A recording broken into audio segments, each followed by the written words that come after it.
I guess the first thing on the agenda is to approve, was it January's meeting or was it November's meeting?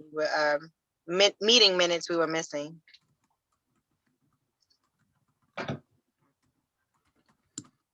So go ahead, Dan. I believe we had November or December and January, but not November. November, okay. Want to have November's meeting minute? I didn't take them that time. I'm not sure who did.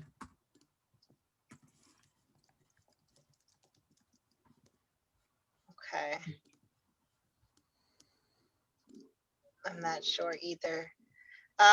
So Brian, did you want to, I guess, do you want me to send out an email to see who took November's meeting minutes? I'm looking at the Google Docs and I don't think they've been input by the member that was supposed to. So we'll try again next month. Let's just go ahead and approve January. Is everybody okay with it? All in favor? Aye.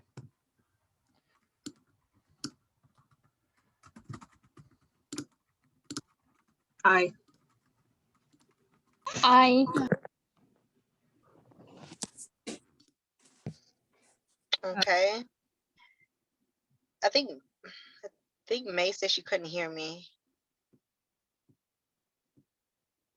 I'm able to hear you. She said she can hear on the chat, but that she's having a hard time connecting herself. Oh, okay. So So my I guess guess is maybe if her video is not great, but connecting. Yeah. Okay, so I guess January's meeting is meeting minutes are approved. Okay. And so I guess next we can go to, I'm not sure who we have here.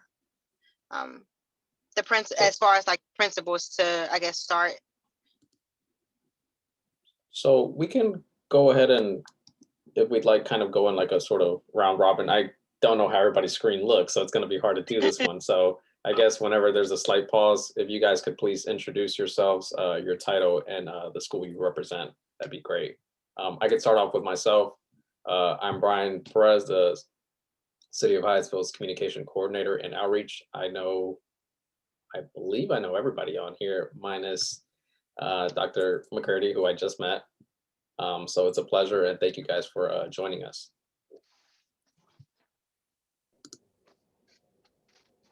I'll go next. My name is Sarah Abdurraouf. I work with the City of Hyattsville for the Recreation and Community Service Department. I'm the youth program supervisor, and with Brian, I am one of the staff liaisons to the Education Committee.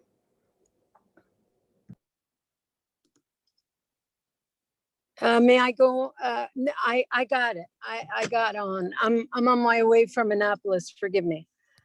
So can I go next? Sure.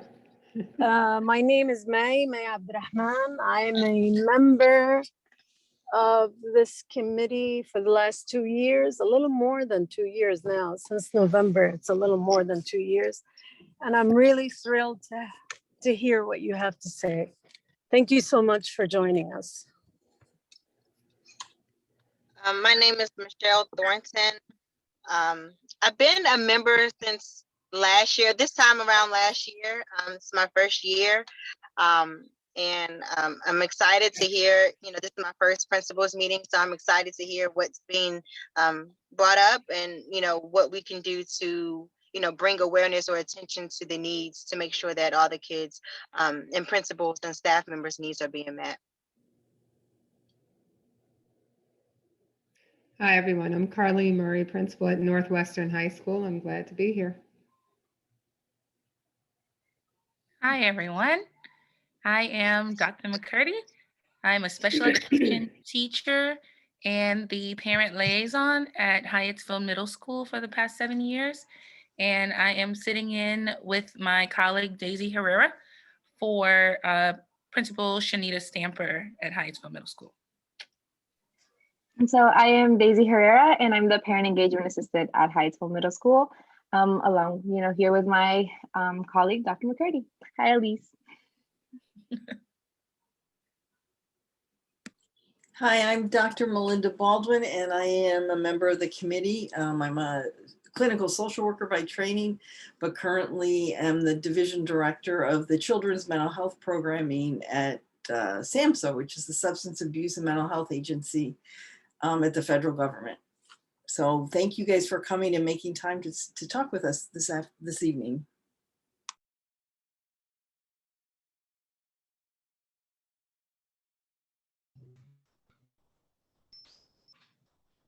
I guess I'll go. Hi, everyone. My name is Elise Thompson. I am the Parent Engagement Assistant at University Park Elementary School. My principal, Toy Davis, asked me to join in on the meeting, so I'm very glad to be here. Thank you for having me. Hello, I'm Carter Ross. I'm been a member of the committee since it started, and I've got one daughter at Northwestern, another at the Academy of Health Sciences.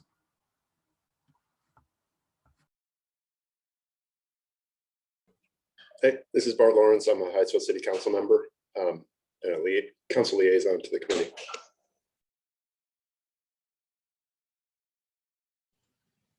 I can go. I'm Jennifer Cubitt. I've been on the committee for about 8 years, and I teach in the adult ESOL program at Prince George's Community College. Hey folks, I'm Dan Peabody. I'm also on the city council and a liaison to the Education Advisory Committee. I'm Cynthia Totten. I'm a member of the committee and I have a son at Cesar Chavez.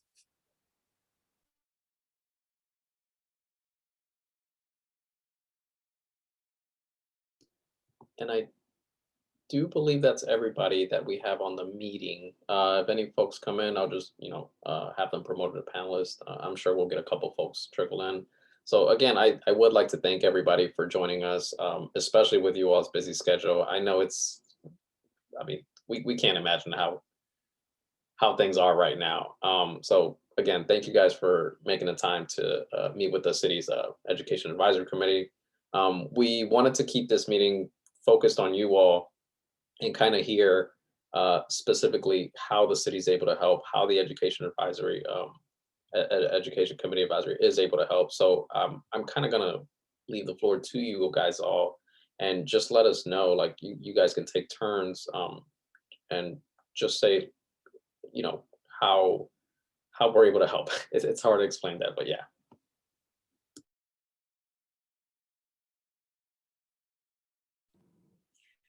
Maybe I can prompt a little bit, considering that our state is, I think Governor Hogan is considering or fully. How does that impact you? What do you think about it? Also, due to COVID, what kind of how does that impact the students? What do you see our role in supporting you in that? Whatever, maybe none of that is important and that's fine. And maybe some of it is important, but maybe it would just give you some idea of, kind of start the conversation, if at all. And thank you so much for being here. We've really been looking forward to seeing you.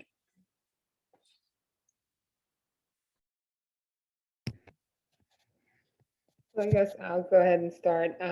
One of the things we're seeing is the communication piece. I send out a message every Friday to the community, letting them know what's happening. And I think that's one of the biggest pieces of support we need right now.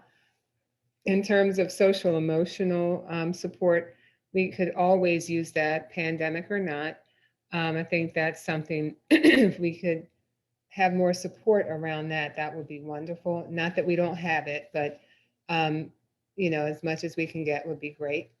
I believe also we have the technology that we need. And I believe if we could get support with communicating to families, especially those who are returning, we have about 700 kids or so who are returning right now. And what I learned this evening is that a lot of those kids were working on devices from their own homes.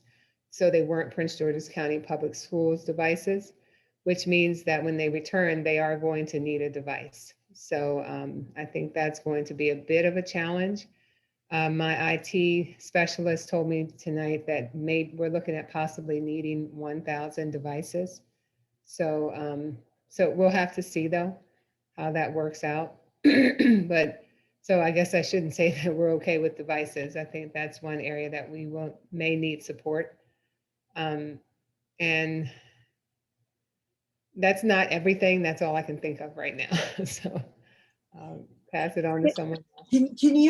Can I ask you a quick question? Can you say Sure. a little bit more about what social emotional support would be of benefit?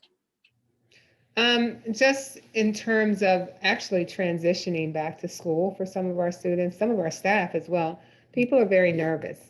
And, you know, we're working in uncertain times right now, and people are just very nervous, anxious. And you know how it's individual to each person, but I think if we had support at the school to ensure our students and staff that they're going to be safe, we have every protocol in place to keep everyone safe. But you know, you feel how you feel, and some people are going to be nervous and upset, and so just making sure. And I think maybe if we went this route where just communicating to everyone that we have every protocol in place to keep everyone safe, that we are following very strict guidelines. We have a reopening committee at Northwestern, as all the schools do, where we're planning out how the students will enter the building. Actually, today we did a walkthrough where we were actually walking the building, like the students and staff will walk it when they return. So we have all of that in place, but you know, for some people that still won't assuage their fears and their concerns. So, so just communicating that we have all protocols in place, I think that would help, Dr. Baldwin. I think we do have La Clinica, and they provide social services support, counseling. We have a professional school counselors team as well. But you know, again, all of the help we can get would be great. We'd appreciate it a lot. So, does that answer your question, Dr. Baldwin? Or It does. I was just wondering how we could help. You know. Yeah. Mm-hmm. I think communicating that we're making sure everyone is safe. I think that may help a bit. Like I said, it may not be a cure-all, but that may help. And whatever partnerships you all can think of, because we're also developing partnerships around the community to support. Okay. Good, thank you. You're welcome. Thank you. So, so like when you say communicate, that means, are you talking about like putting brochures out, putting online communication, all of that? Is that what you're asking us to do? Just simply, you know, that word of mouth thing. We know from the principal that Northwestern High School has all safety protocols in place, and your students will be safe in the building as long as they are following all of the protocols. You know, I think more that I wouldn't want you all to go to the trouble of making a brochure or anything, but just when people ask,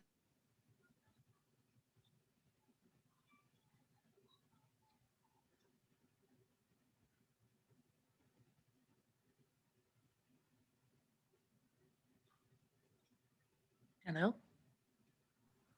think you've frozen, Dr. Murray. Oh, okay. I thought it was me.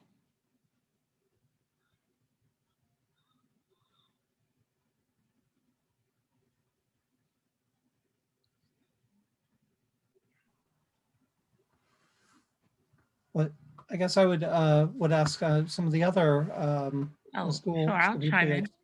I would definitely like to echo Dr. Mary's statements regarding just informing the families and the community that we are doing our best to prepare to welcome our students back, and we would most definitely appreciate some social emotional partnerships, because as a teacher in the classroom as well, some students have expressed that they have lost loved ones, even parents. And for those students who are returning, we would like to be able to support them during this transition. So because the environment is going to be different in addition to any grief they might be experiencing as well. And within the schools, we do have professional counselors. However, they're doing a whole lot in addition to going to attempt to support students in that way. So any sort of social emotional partnerships would be great. The CEO, Dr.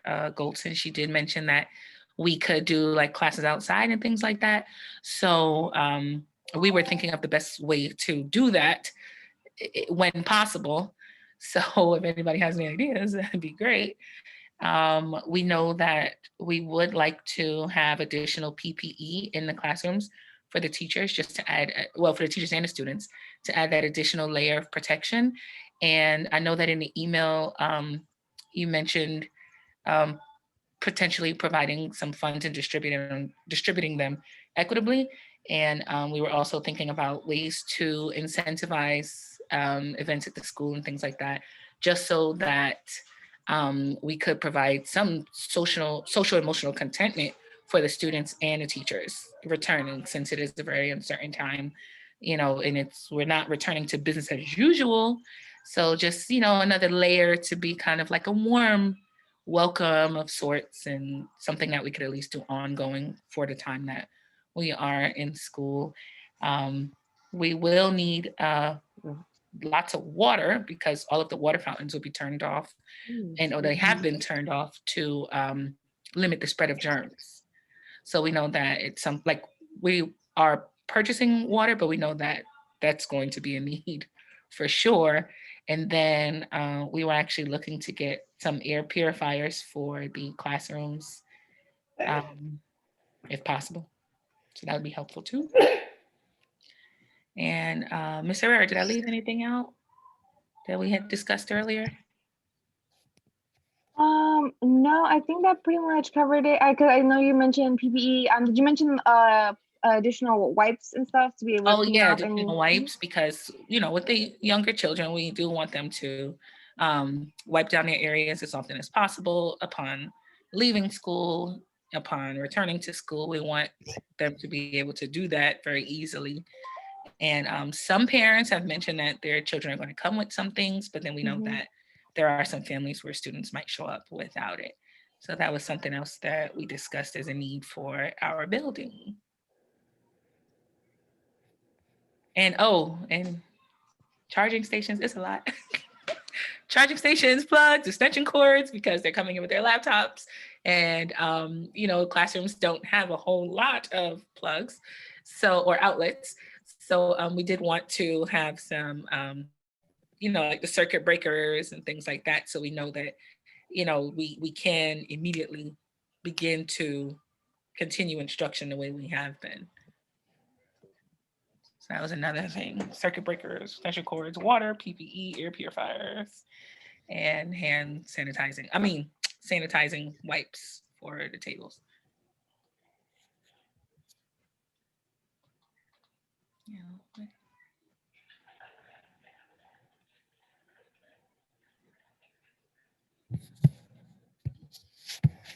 You guys, my laptop died. That's why I fell off in the middle of my conversation. I think the poor baby is just tired and decided to turn off. Oh, yeah. Yeah. So, I was answering the question about the communication.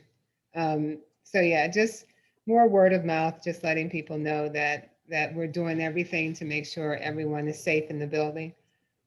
So, and I agree with Dr. McCurdy about the water and anything else you can provide. I didn't think about that. So thank you for bringing that up. But yeah, that would be great as well.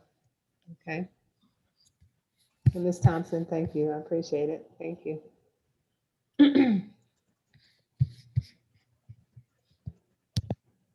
And then, you know what, also, Hyattsville Middle School is a community school, and we will be providing family food boxes. And right now we have about 30 families signed up. However, our budget is slim. So you know, like the numbers are growing pretty quickly because we actually just put it out.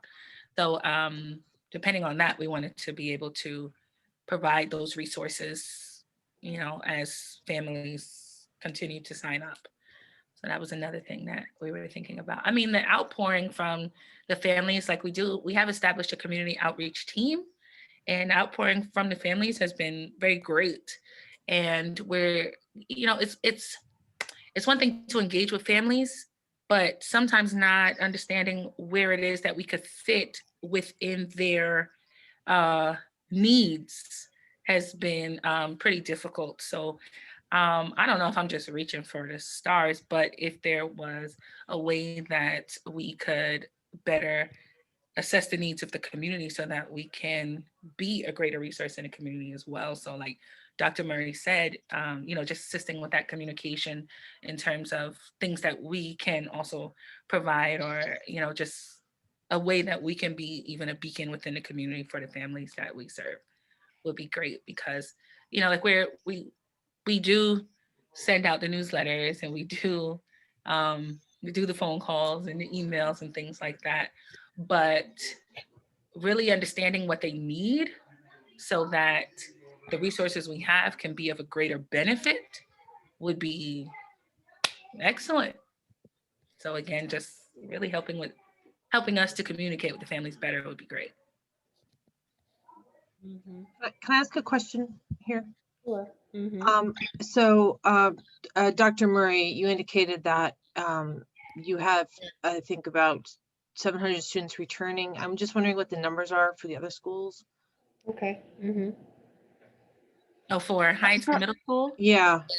So for Hyattsville, we're still trying to figure that out exactly, because we were initially under the impression that we had about 90% of our student population that has submitted the survey that was sent out. And it was as of Friday of last week, we were up to 66% that was going to be staying virtual. But now this week, we actually found out that that wasn't actually an accurate count, and this could be due to the fact that some families did not submit surveys. Some families submitted multiple surveys. So between yesterday and today, we've had over, we reached the 300 mark, where we have had to call 300 families to be able to figure out who's actually staying virtual and who's coming back. So at this current moment, we would not be able to give an exact count, since we still have about another 70 calls to make, since we have not been able to reach certain parents between yesterday and today. So that's still something that we wouldn't be able to give an exact number right now. Okay, that's good to know. Sorry. And then I do have a follow-up question to Dr. Murray. You indicated that lots of the students have been using their home computers for logging in. And does the tech office in PGCPS have a plan to distribute additional computers to schools? They are working on it. I don't know where they are in the process. We received a shipment in December after making the request in around August or September. So it took a few months. You know, you all know that there are shortages around the country in terms of device laptops and things like that. So I have to find out. I was just telling my IT specialist tonight that, you know, we were just talking about the numbers right now, how many we think we need. So yeah, and I've even investigated refurbishing laptops. And it was something that I was thinking about having some of our students to do so they can learn a skill. A lot of them probably already know how to do it. And I thought that would be a pretty cool opportunity for them to maybe be given a laptop that supposedly doesn't work anymore and having them repair it and keeping it. They repair it, they keep it, you know? Because I do think our kids have those skills and abilities. And if they don't have them, I would love to give them the opportunity to learn that. So just trying to find a cost-effective way, you know.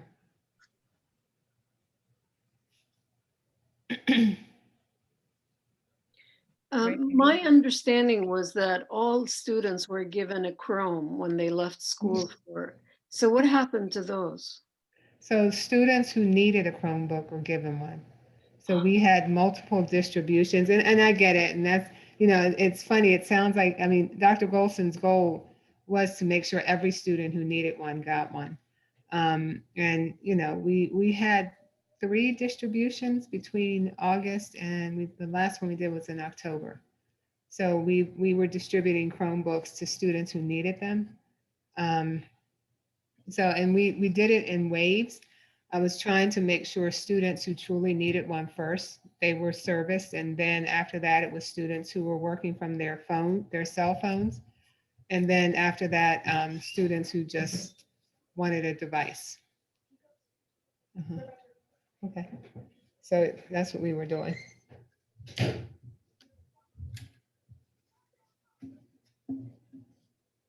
For asking.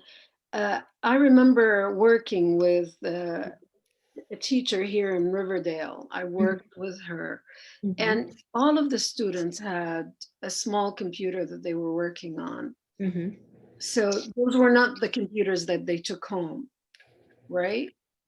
Well, I want to say those were the Chromebooks because the Chromebooks are small. So yes, the students should be, I can't speak for Riverdale, but at Northwestern, we do the devices that the students are given are devices that they can take home. Okay. So I'm just wondering how come you have such a large number of students who don't have their own computers? Well, I'm thinking I'm focused on the students who are returning to the school. I don't know if they have laptops or Chromebooks or not. And then there are students who are using their own home devices. So they won't be able to bring their home device into the building because they would have to be networked, and I may not be saying it correctly, networked and imaged to work on Prince George's County Public Schools system, or, on our Wi-Fi networks. Thank you. Because our firewall prevents that. Right. Because even with our, like, if we bring in our own personal devices, like my cell phone, for example, That's right. I'm not able to connect to that network. Right. So, there was a shift because there were some students who, at the close of schools, they didn't need to have a computer to take home. And then there were some that did. And then now that we're returning, some of those students are still staying home, but then you have some students who probably didn't need a computer then, who are now returning, and then now they'll need a device. So the students who had it, they're still able to keep it at home, but those students who were using their own devices who are now coming, they're not the ones who would need a device. So it's like, if only the students who took home a device were the ones coming back, then we'd be great. Right, exactly, right, yeah. And then additionally, we have had some students who moved away and things like that. So yeah. And we have some students who broke their devices, things happened to the device. So and we're some of the devices also, they were already being used for testing.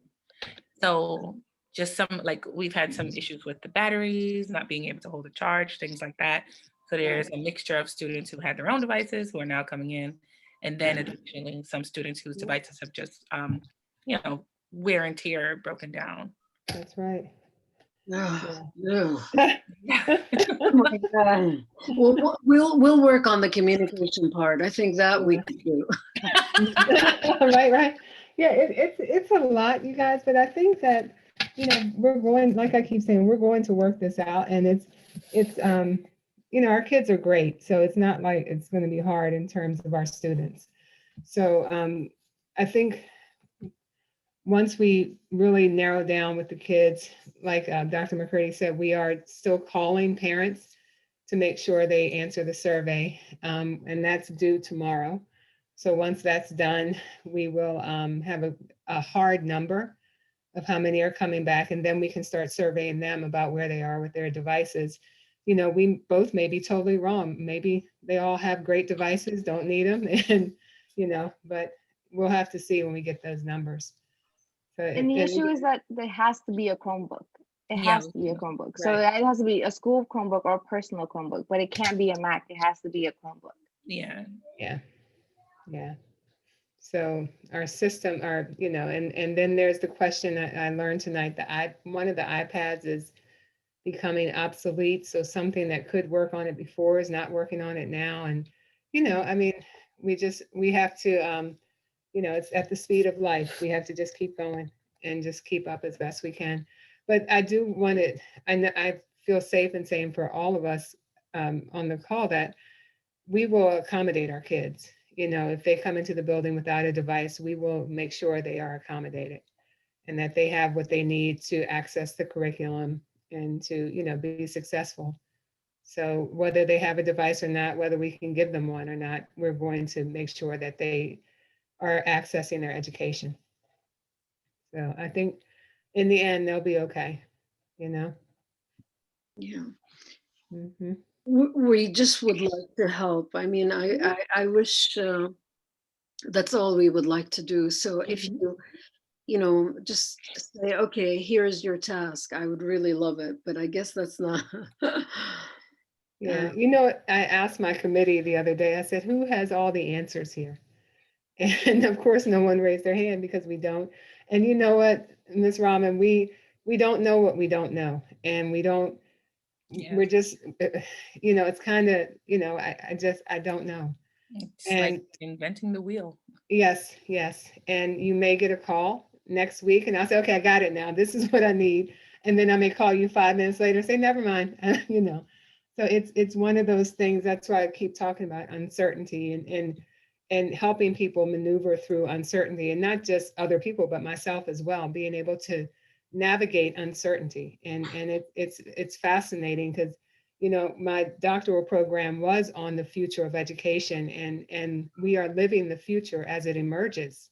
So, if you think about that last snow day, we would have been at home if we were in the building, but instruction continued. And that's something we were studying 8 years ago, continuing instruction on a snow day, and of course people look at me like, no, but that we lived that future, last week or 2 weeks ago. Yeah. So it's just emerging for us. And we're doing the best we can to keep up with it. So there are going to be times when we'll say to you all, don't know, sorry. I know something that would be really helpful. And it's when you think about the number of students that are going to be allowed to be on the buses. After school, you get those big crowds of kids and they're just kind of just hanging around. It will be extremely helpful just for the flow of traffic. If, the city of Hyattsville could support us with, people out there moving them along, because they'll congregate. The buses still need to get out. You have parents picking up and they are usually on that street. But in terms of, we need the parking lots cleared and that area cleared so that things could happen quickly, because the school buses would only have about 21 kids, I think. Yes, 21. You have your walkers, your car riders, as well as your teachers leaving, and coming and stuff like that. But a problem is always getting the walkers and the car riders away from the school so things can move.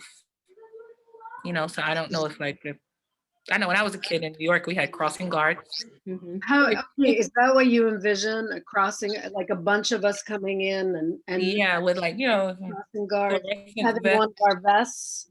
Yeah. So we could, so they know, oh, okay, I got to keep it moving, to keep that. We probably can do that. Well, I think talk with the chief, because a parent, one of my fathers went out into the street one day that he called himself helping, and we both got a stern talking to. I didn't know he was doing it. And yes, we got a so this is when Amal was here. We kind of got it, I was called to the principal's office. So we have to be careful with that. But I like your idea, Dr. McCurdy. I think what could happen though is not being in the street, not being on, but getting fingerprinted. I have to say that first, because to be around our kids, you have to be fingerprinted. But once you get fingerprinted, you could volunteer and to come to the school and just support with moving students. I promise you, once they learn your name, learn who you are, they're going to do what you ask them to do. I keep saying we have great kids, and and they love to see adults supporting like that. And so I think volunteering would be great as well, whenever you can, just coming up to the school. And I have to say again, after you get your fingerprints done. So once you get that done, you have that little slip of paper, you're good to go. You can just come up, we'll throw a vest at you and send you on your way. Yeah, that is great. So, I'm going to excuse me. email that to the principal.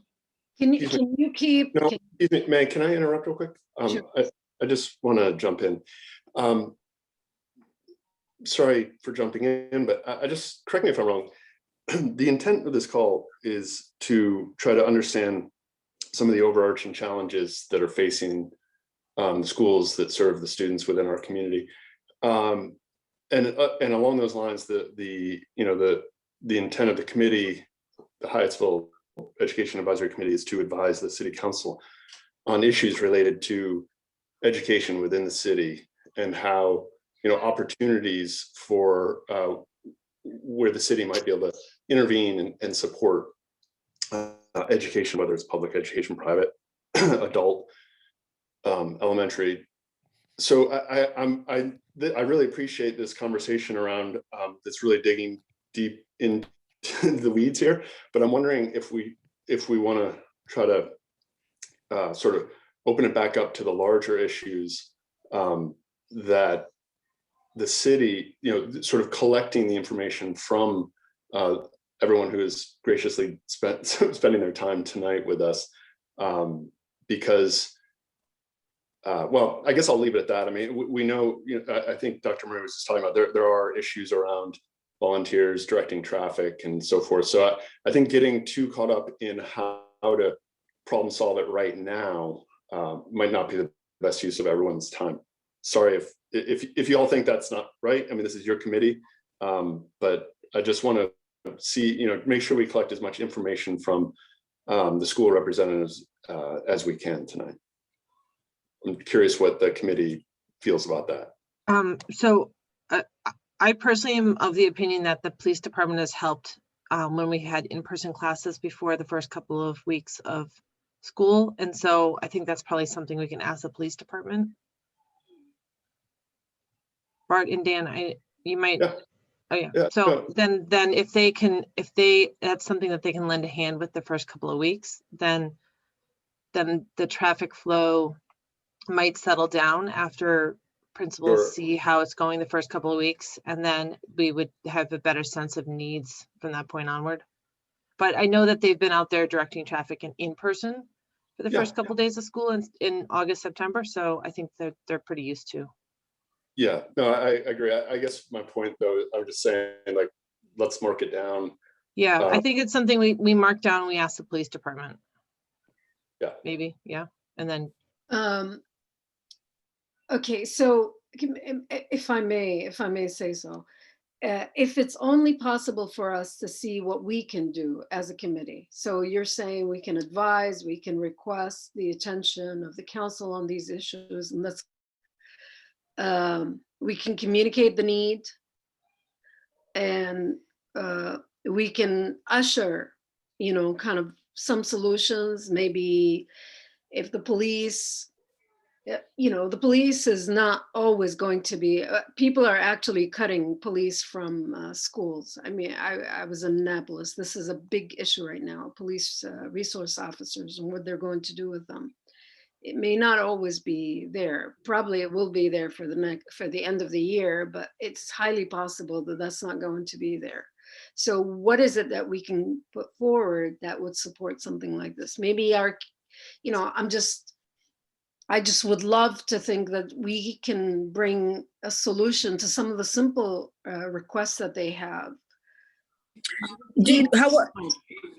Could we use the funds that we had left over and try to bring it to the committee to see they can vote on it?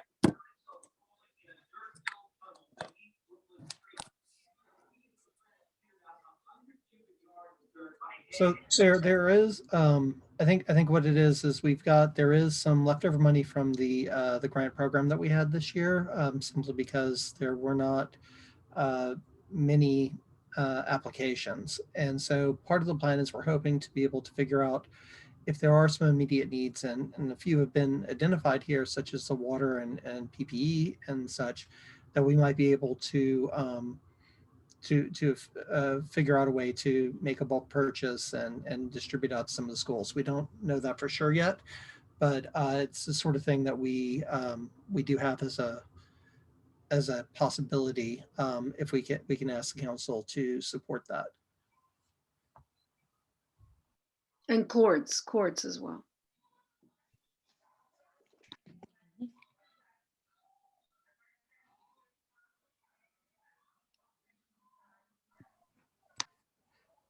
So I do know some people are on phones, and I do want to point out Miss Elise from University Park. She has put out a couple of suggestions from on the chat. So I'm just going to read them really quick. That way we can kind of keep focus on like the broader needs. University Park Elementary is not a Title I school, but we do have a small population of families in great need. Food and rental assistance are the main needs. I'm so thankful for the city's resources that I consistently share with these families. Later on, she put a school supply drive would be great. Students need to bring their own supplies and use their own supplies because there will be no sharing allowed.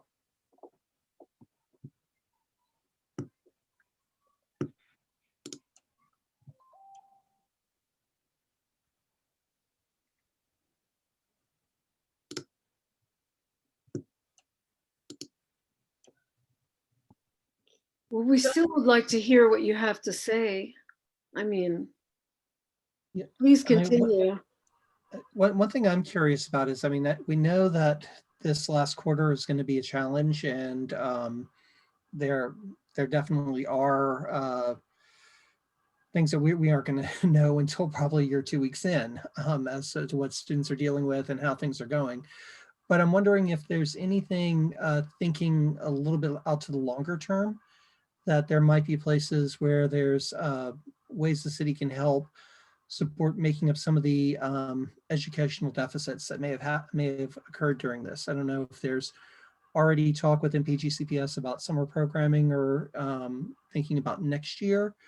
I realize you got a ton of stuff you're looking at right this moment for the next few weeks, but I didn't know if that's part of the conversation, if there's any ideas or thoughts of where there are places that we can support looking at starting at the start of the next school year, or when we're starting to plan and think about the city's budget for the following year. Yeah, I would definitely say efforts to close any achievement gaps that we know have been created during this time. So other community partners that are available, like we are a Title I school, so we do have after school enrichment and things of that nature. But the reality is that in the years that I've been at Hyattsville, not all students can actually attend. You know, if they're a student who is picked up or a walker or something like that, you know, traditionally their families might just want to get them home sooner. So if there's any like tutoring in a community or any sort of thing like that, that would be great for those students who could attend on a Saturday when the school wouldn't be open, you know, things like that. And then even, you know, to go a step further, something that supports the parents and being able to support their children with their learning, because that was that even in virtual learning that was something that was huge within our school community. You know, just the parents now being at home with their students and having to support them. You know, we did do some things for the parents. We were teaching the parents so that they could teach their children, but I do see that as a need in the future for sure. And how do you guys plan to like I guess deal with the I guess transitioning the kids back from school who I guess maybe didn't participate in school doing the virtual learning or very little participation in virtual learning? And you know, I guess it's kind of the same question that that was already asked, but I guess I'm speaking on the lines of I guess reaching out to them and trying to get them to come back if they're having a hard time. You know, just trying to get in the mindset of coming back to school. And not because it's COVID related, but because they have been used to staying home. They're so disconnected right now, you mean, right? Yeah, exactly. I guess we will definitely have to treat it like the first day of school.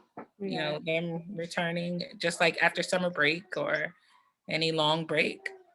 And hopefully that like muscle memory will help them get back into this flow of it. And it's just going to be so different.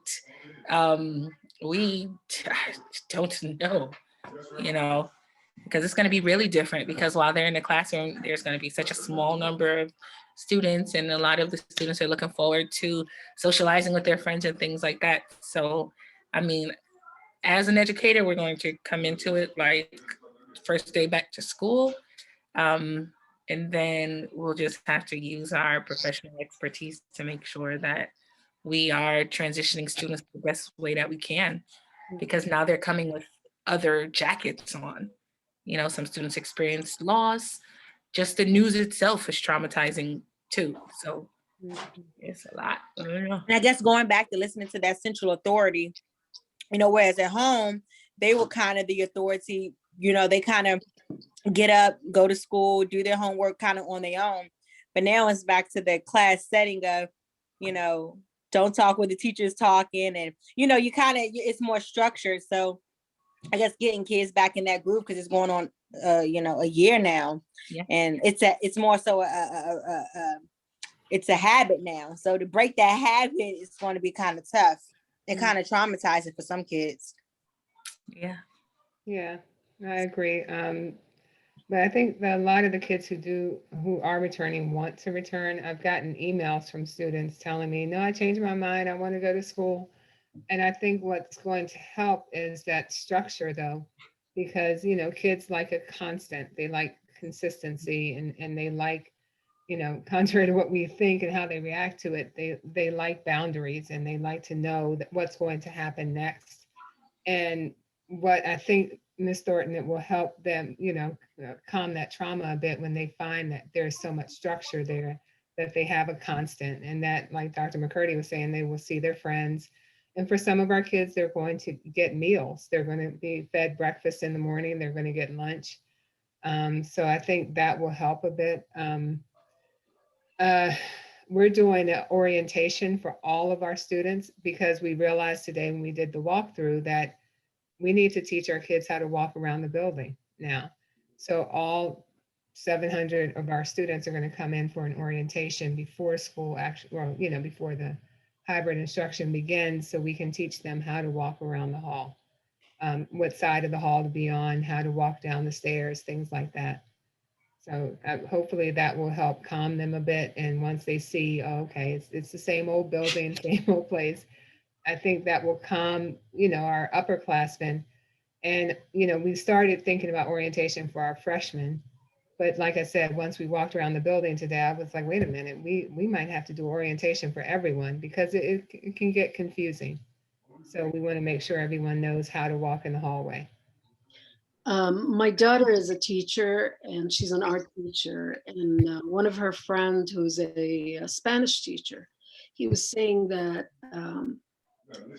in one of his schools, they've been hybrid all through the year, nonstop. So as an art teacher, it's really difficult for her. She's really excited about going into the classroom, but she's saying that some of her students are really, really excited, but there are a few who are really kind of their heart is not in it.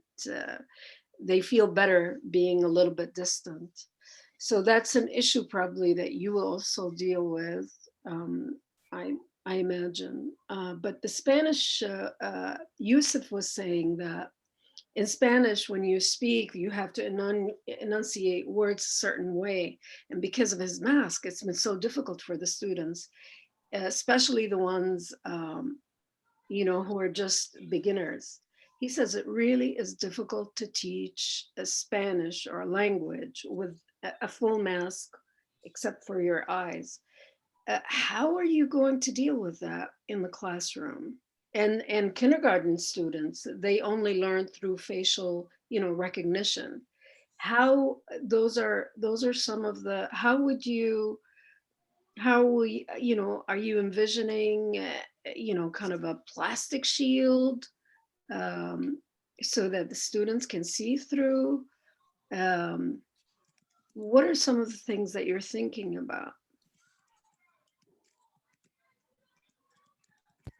We are, that's a good question. See, that's one of those, okay. I believe once our students see us and see us around the building, I think that will help them a lot. They have been seeing their teacher all year online, so they see our faces, and we're covered like this. So I think I think that will work out. I think they'll be. I can't speak for elementary at all. I can't address that, but I know for high school students it will be okay. In terms of pronunciation, with Spanish, our teachers will, they realize that it can be difficult. When you're talking to someone with a mask on, it's difficult to hear them in any language. And, so our teachers will be okay with that. They're not going to penalize our students because they don't sound the right way. And I understand, I taught Spanish for 10 years, so I understand about pronunciation. But in this case, it's one of those things where you can easily say we're in a pandemic, so we need to let that go. So, and if that becomes an issue for any of our students, just let me know so I can talk with the teacher and let them know that, wait a minute, we have to be careful. So, and in terms of seeing facial expressions and things like that, again, I just think, our kids will be okay with that. I really think they will. I think they would prefer to keep a mask on and know that they're safe than try to see whether someone is smiling. And there will be a lot of talking, a lot of social emotional learning going on in the building anyway. So I think they'll be okay with that. But again, if you all hear differently, please tell me so we can put strategies in place. No, I'm sure what you're saying is exactly right. You're in the field, you know it best. Yeah, is there money in the budget to buy like the teachers these headsets? Mm-hmm. Because at least that would help with, our masks on, and just, since the kids are going to be on their Zoom on the computers anyway, at least that will help with the sound because, at home, yeah, we're like this, but in the classroom, we're going to be covered. Yeah. So like, something like this. Hyattsville's got about 70 teachers. Right. That's a thought. That's a thought. I see in the chat about the clear mask. I'm told one of my sister-in-law is a nurse in Arizona. She said the clear mask get foggy though. They fog up or something. They do. Yeah. So, and not that I'm saying ruling it out by any stretch of the imagination, but that's what she was telling us. And guys, they're actually more expensive. We did look at clear masks. So, yeah. So I have a question. I think about logistics about supply. Does the county school district have like restrictions on what you can use for different categories of things? For example, I know several people have a 3D printer and will print up face shields, but I don't know if those have to be something that are purchased by a provider or if it's something that we can talk to contacts with about printing up face shields for teachers who might need one, or things like charging stations or plugs. So those have to be a specific brand or type, or is that something that, like, if we asked community to do like a supply drive, can they just donate whatever they have or buy, or does it have to be a specific type of things? If we're purchasing it with our school money, then we do have to go through the approved vendors. Okay. But if it's a donation, And what about like PPE? Because I do know of several people that I've gotten face shields from that have printed them using their own, like, the plastic thing with the printed 3D thing on top. But I don't know if you can use those because, like, as we come back from this meeting, one of the potential ideas would be to ask the community members, put out like a wish list for schools that need stuff, which we've done before for books and for supply drives in general. But if it needs to be a specific type of thing, or if it can just be a general Yeah, they haven't put any restrictions on what type of PPE Haven't. teachers can use, Mhm. you know, Okay. to shield the thing. So it's not like any specific, and they're like N95, or you could only get it from here. Right. So I would Right. say, for supplying the teachers, yeah, maybe we'd be like teetering the line if we were trying to give it to the students, you know. No, I So I know, would, but this would be like probably start with the teachers and then oh yeah, proceed from there sort of thing. If Well, for actually, we would want to give them the 95s or Okay. double masks. I yeah. mean, that's what the CDC suggests. And then for the plastic masks, I wear one along with my on the testing side. I wear one along with my N95. And there are some that have an opening at the very top, and so it doesn't fog. But there are some that are completely sealed to my head, and they do fog. Mhm. So it Mhm. depends on what kind of shield you have, just so that you know. I mean, Okay.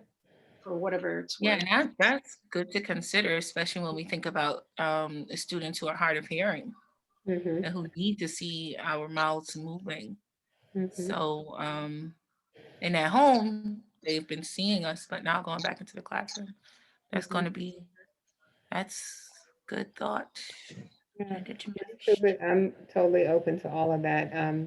You know, we're not ashamed to take anything that's donated or free. So whatever you need us to do, we're willing to do it to help move whatever you can get for us to the building. So yeah, I'm open to whatever you can offer, especially with TPE. We have supplies in the building. However, we are expecting all staff to bring their own and wear their own. But we do have a supply in the building. But anything in terms of that you could offer would be great. And we also have a 3D printer in the building, and maybe that would be a great project for our engineering students, you know? yeah, I would think so. We could buy them the plastic supplies and then they could print up Right. shields. We Okay. don't have a 3D printer, but we'd be Yeah. But happy. maybe Northwestern will take orders from all the other schools. Yeah, yeah, I'm fine with that. I think it would be wonderful for our students. Again, I'm just trying to think, you know, I know this sounds strange, but how could they benefit from this pandemic? You know, and they're the opportunities that are out there for them to learn and have experiences that are positive and productive for them. So, you know, I'm trying every time I throw that out there, I'm trying to push my kids, have them do it, give it to them. So we can make sure that they're getting something out of this besides all of the craziness, you know? So I can put you in touch with Mr. Lee. He's our engineering teacher, and Mr. Odronia. If you want to collaborate with them, I think that would be a great opportunity for them. Okay. I wondered if you guys have done such a wonderful job describing, the needs, and it's been such a thoughtful discussion.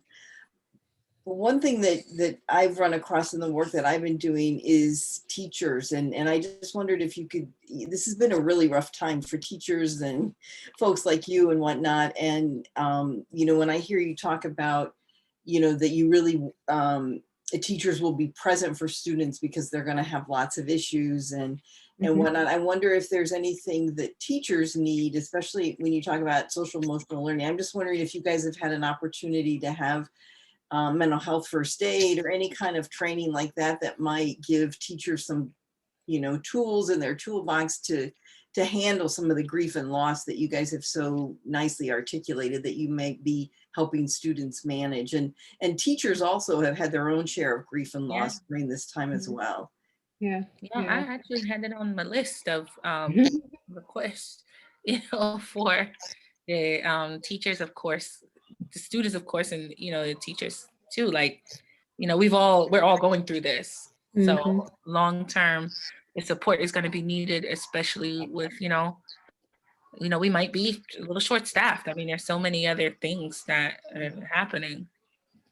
So no, we don't have any sort of training, but that would be a great partnership if you could help with that. And we certainly can look into that, getting some mental health first aid training and other things that have been of support to teachers. Yeah. Yeah, and yeah, I agree.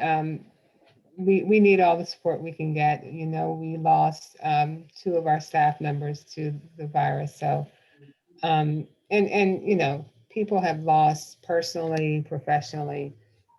Our kids have lost family members. One of our staff members lost both of his parents within 2 weeks of each other. So, you know, we are definitely going to need a lot of support, a lot of just, you know, I tell my teams, just talk to somebody. Don't go in a corner. And I tell people up front, I'm worried, I'm scared, I'm anxious. So don't look at me and think, oh, she's fine. Why, you know, because I'm not, you know, because I'm human. And, you know, and I want my staff to know that, because I don't want anybody to be afraid to say, I'm upset, I'm angry, you know.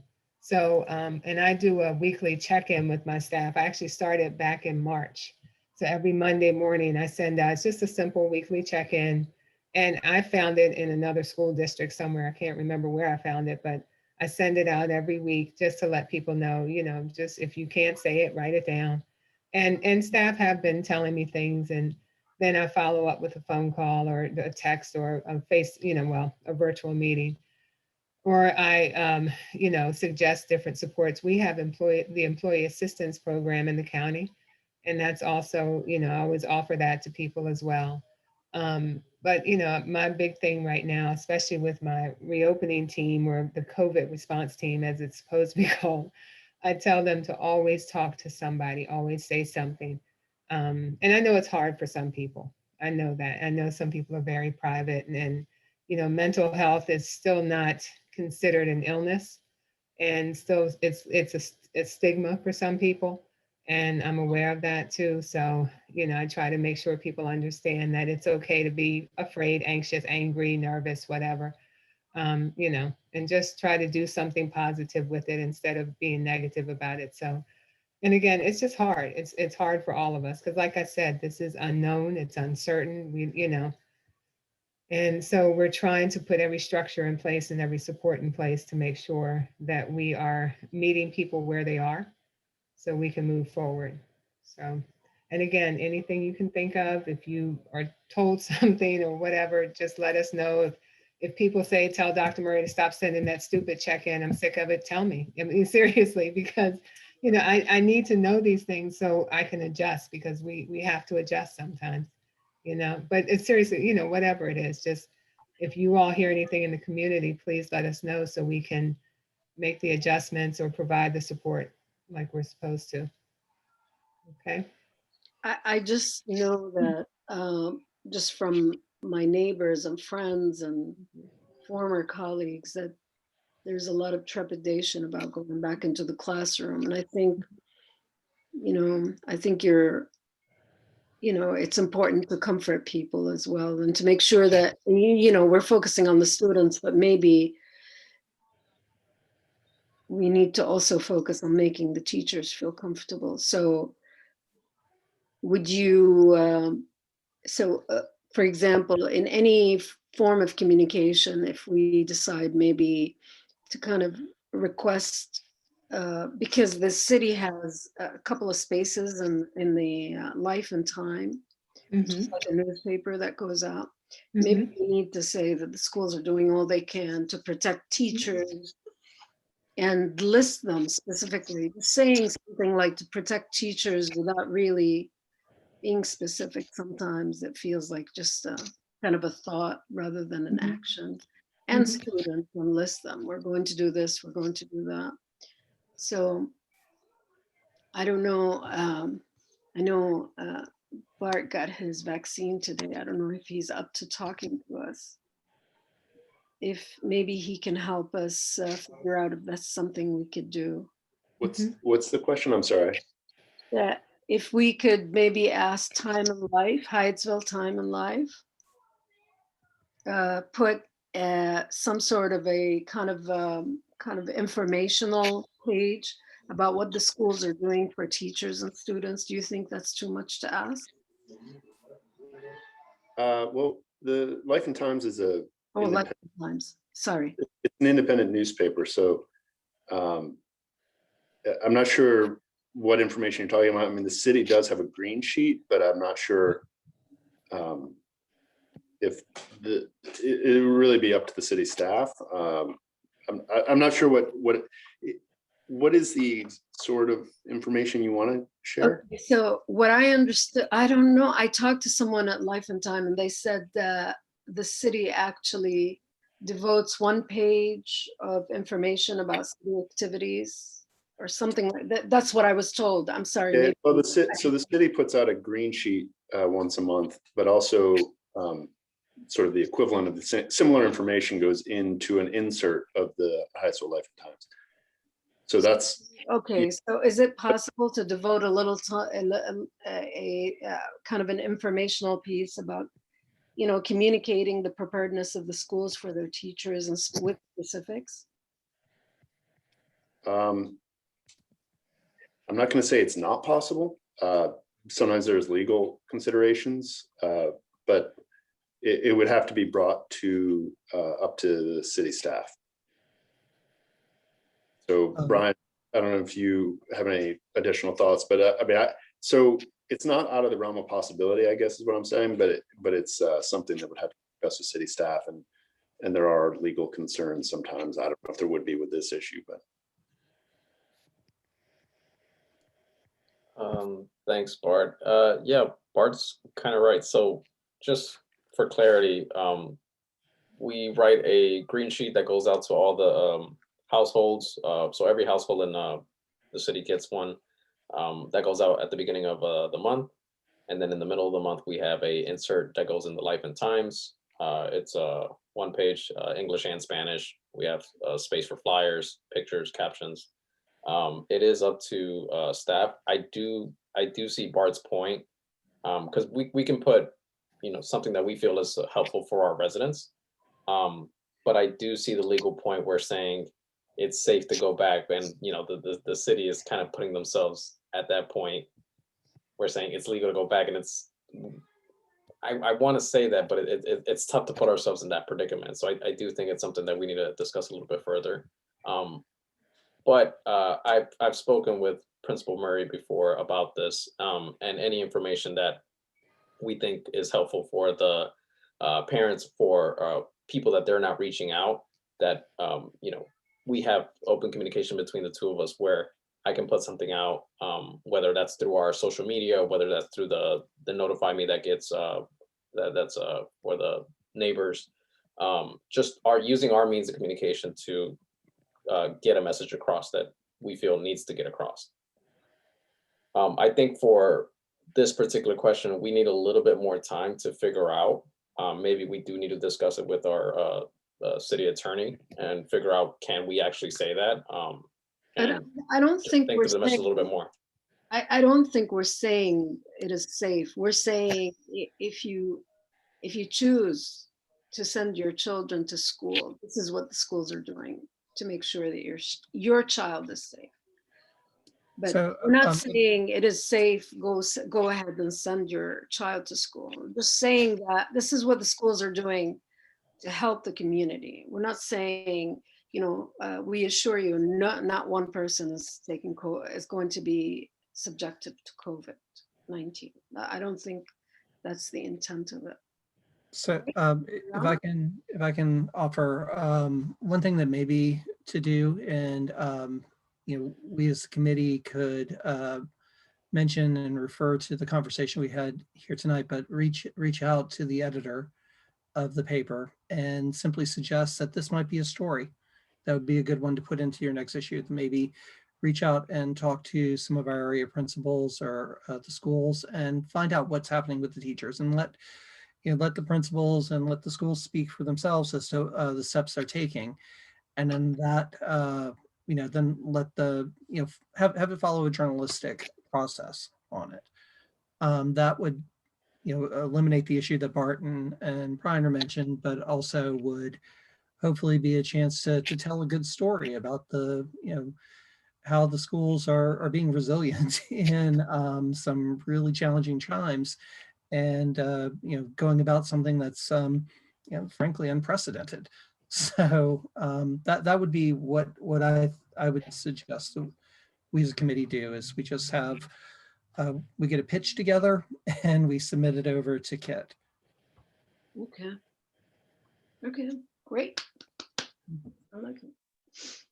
One thing that I'm concerned about, and it's not really about COVID, it's about the hybrid model of having like the teacher having to teach the kids who are in person as well as the kids who are on the computer at the same time. That just seems so difficult. I don't know if Dr. McCurdy or Ms. Herrera or Dr. Murray, if you guys can speak at all to just that reality and how teachers are preparing for it. They are going to be trained on how to do it.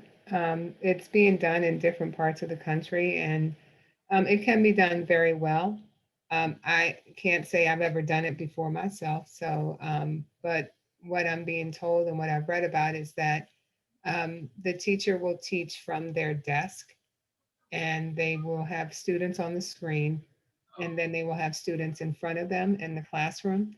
And there is a way to manage the classroom where they can work with the students who are in the classroom. They can provide support to the students online. So they will be fully trained on how to do this.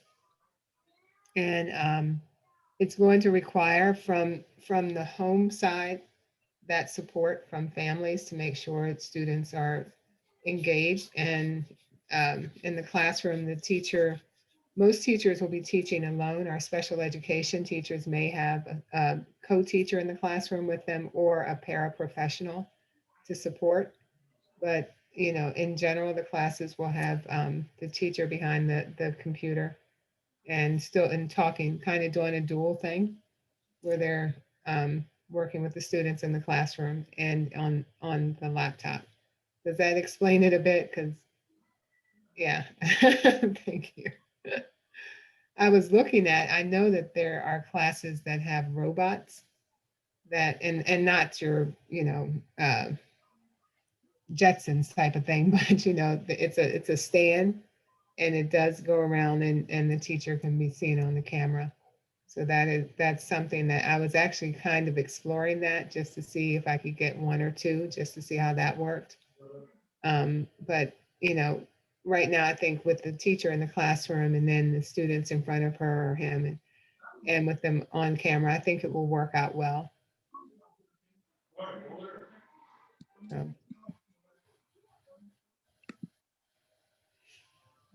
There are plenty of examples of hybrid classes all across the country, and many have written about, you know, the challenges as well as because some students apparently prefer it, you know, and that's their choice. Mhm. So I think, you know, sometimes learning from other people's experiences is as good as any. I agree with that.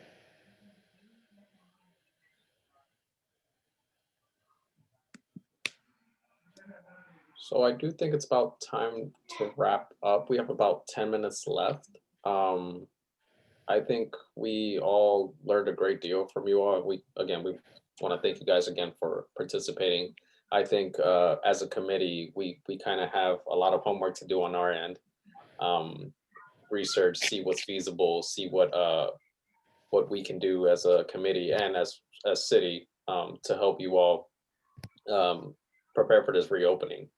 And who could we email if after this meeting and I go back and talk with my principal, who would we email if there were some things that came up in terms of the needs for the school?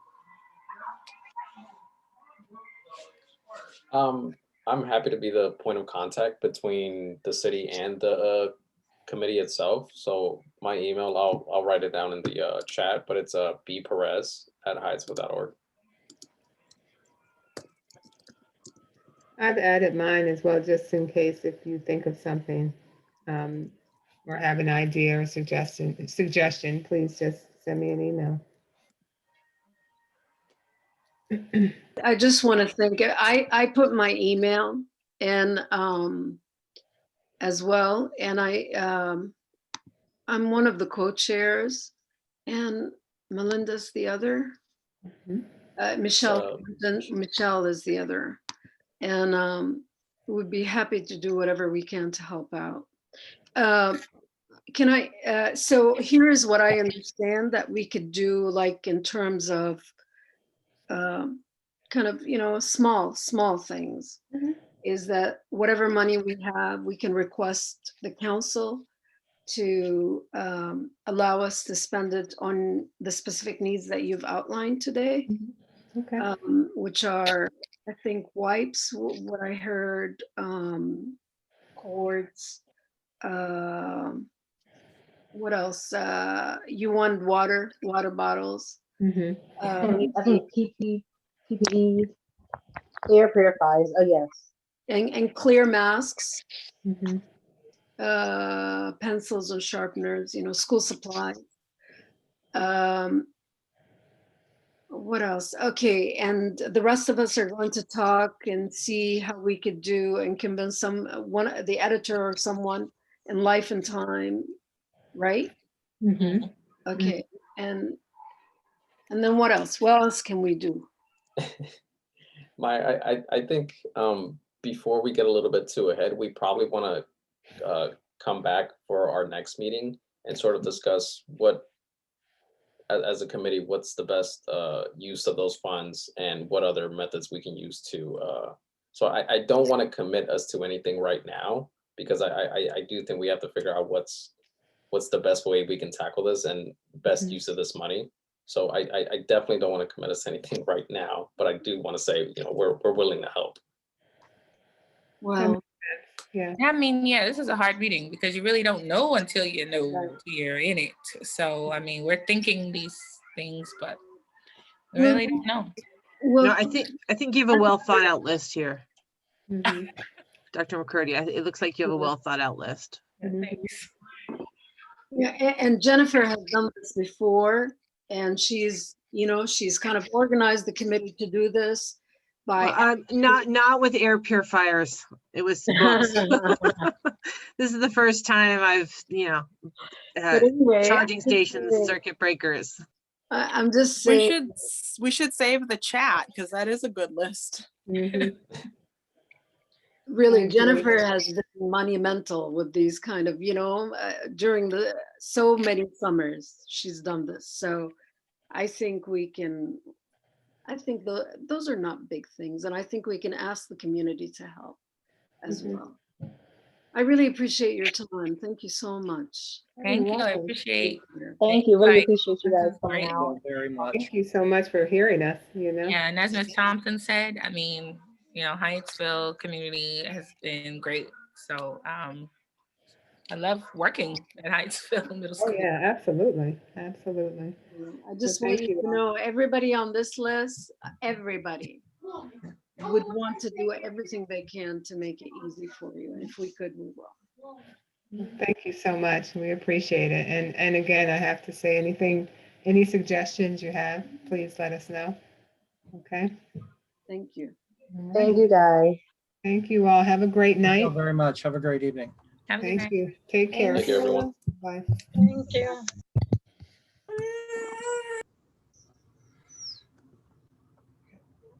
Did the committee members drop off, or do we still have them? I hope not. No, Are they still there?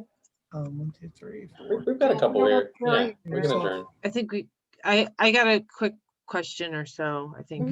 So our next meeting is not till April. So do we want to consider this before April, like some sort of community drive for things?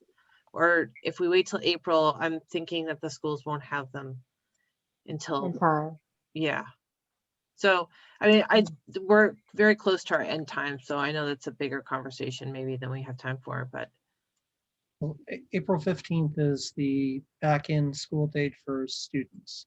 So while teachers will be back earlier, if we were getting things together, would help with staging and preparation, but the actual need isn't gonna hit until mid-April. So it may be, I guess we need time for it to get before council and for council to authorize and then figure out how, if it is a matter of purchase and distribute supplies, how long that would take. I don't know, Brian, do you have a guess on what the turnaround is, or? As long as we submit something, so you guys we can choose to meet back up before the next April meeting. We have the ability to do so as long as we meet quorum. I think In that'd be terms of fun. in terms of getting something for in front of council, we need at least a week. So council meets twice a month. It's budget season's upon us. I wrote about that. So for example, April, I think they're meeting on April 5th, and they're probably going to meet on April 19th. Could be off by like a day or two. So if you guys choose to want to meet before then, we can sort of gather our thoughts, see what's feasible again, see what's not, and then present something to council by then. So it's possible. I don't think we can get something to them for the March 15th one. I think that's way too soon. But I think we should try to get something to them by like at least the first April meeting. And just to note that at least at some of the schools, the date is sooner than the 15th. It's like the 8th. That's not a big difference, but just. No, you're right. I've got high schoolers, so that was okay. my focus. You're right. A week before for K through 9. So K through 6. Yeah, maybe we should meet. Should we meet? I agree. Yeah. So that's one point. Once we actually get it to council, we need to cut the checks. We can cut the checks that week. So I think the earliest we can get something to them by is like that second week of April, which is around the opening for high school, like around that April 12th. And that's assuming we get something in for the first council meeting. Can you remind us again, how much do they have? I mean, to work It's like with? $6,700. It's like 7,300, a Oh, little bit over that. Okay, that's not bad. And also I just need a moment to translate.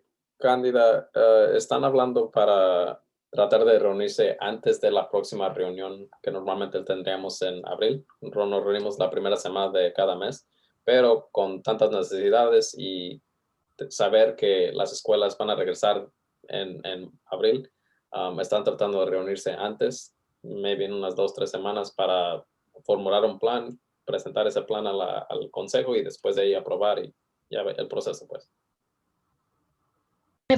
Me parece buena idea porque no me quedé sorprendida, no tenía esas expectativas de lo que iba a escuchar y wow, sí, realmente hay bastante trabajo por delante, pero está bien, está muy bien esa reunión. She's in agreement that we should meet before then, and she was surprised to hear like all the needs that they have. And this is because all the schools didn't even attend. We didn't have representatives from Hyattsville Elementary or Fellogy at the end. So I kind of want to reach out to them and see just what their needs are via email or whether it's a call, just so I hear from all the schools at the end.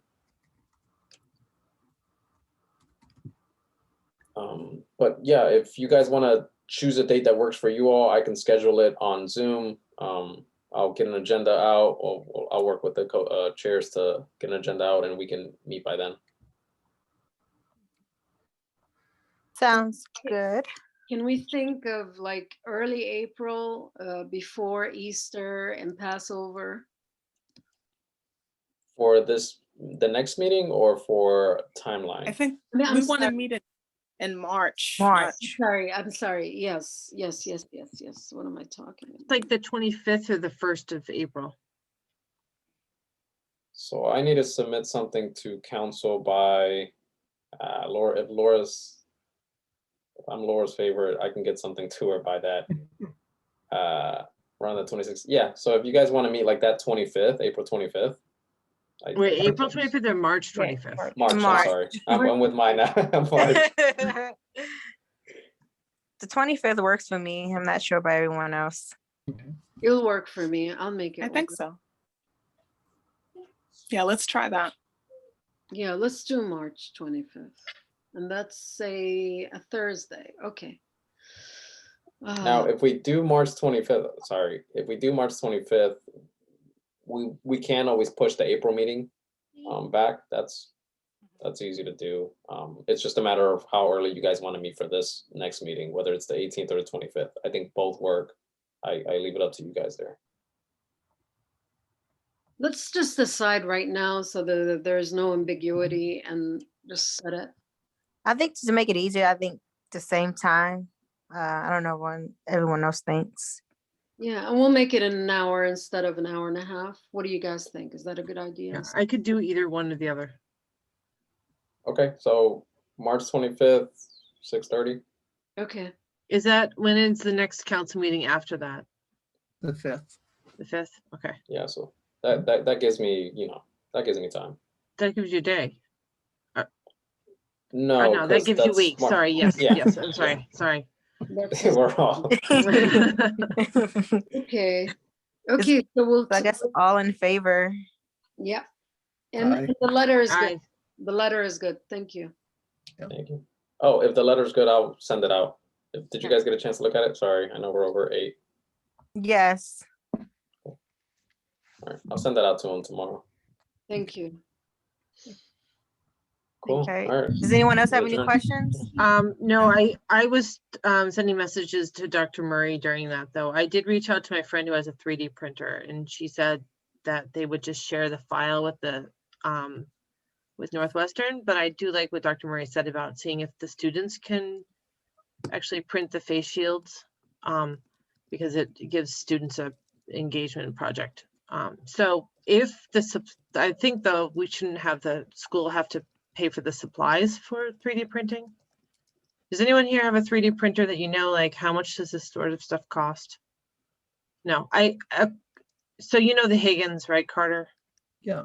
Okay, so they have a 3D printer and they were printing face shields for people. And so I know like per shield, it's like pennies, but Dr. Murray said she has 167 teachers. So, but rather than the school buy supplies for that, if they're gonna actually print them, is that something the city could do, Brian? Like, Take on the printing cost? no, not the printer cost, but like the plastic supplies, the raw materials that they need for actually printing face shields. We could look into it. I mean, I don't think it's expensive. I think it's like pennies per shield. I'll talk to you. I'll figure out approximately how much it would be and send it over to you. And Jennifer, what do you think about organizing kind of a community effort to support some of their requests if we see that, we surpass the $7,000? I think that the $7,000. I think that makes sense. The only thing is I'm not certain, like, I mean, the list that they had was good and extensive. I'm not like air purifiers. I don't think you're going to get a lot of people buying an air purifier being shipped to the city of Hyattsville, obviously, but like things like wipes, water, plugs, stuff like that, you'll get takers on. I think these are really good ideas too. And I think next meeting, should we have like a list of things we, I guess ways of going by asking council for these things, or kind of consolidate, or I guess I don't know. I guess we could talk about that more later because I know it's 8. But I will try to consolidate the notes I was taking down to sort of not necessarily action items, but here were sort of the centers of request and the focus. Try to do it more as a high level bit and let the recording of the meeting stand for the deeper details. But hopefully it'll be enough for us to sort of be able to make recommendations as to the areas where there's need, areas where there's possibilities for the city to support or to provide funding, or for the committee to seek volunteers from the community or something. So, and I'll get that out to everybody by the beginning next week. And for the water bottles, is there a need for recycling bins, additional recycling bins at different stages of the, different spaces through the school?